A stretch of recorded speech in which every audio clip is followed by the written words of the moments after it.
महत्त्वाची बातमी, पार्थ पवार राष्ट्रवादीचे राज्यसभेचे उमेदवार असतील। पक्षाच्या कोर कमिटीच्या बैठकीत महत्त्वपूर्ण निर्णय झाल्याची माहिती आहे। सोमवारी रात्री झालेल्या पक्षाच्या कोर कमिटीच्या बैठकीत निर्णय झाल्याचं वृत्त ही थेट दृश्य आपण या क्षणी पाहतोय। राज्याच्या उपमुख्यमंत्री सुनेत्रा पवार विधिमंडळ परिसरात दाखल होत असल्याची ही थेट दृश्य।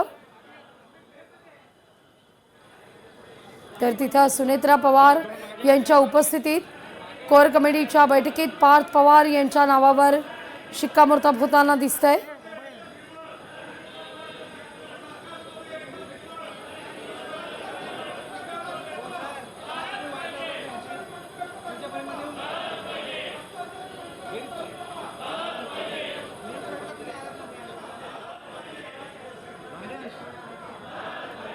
एकीकडे पायऱ्यांवर विरोधकांचं आंदोलन, तर दुसरीकडे उपमुख्यमंत्री सुनेत्रा पवार या विधिमंडळ कामकाजात सहभागी होण्याकरता दाखल झाल्याची ही दृश्य। या सगळ्यावर नजर आपली कायम असणार आहे।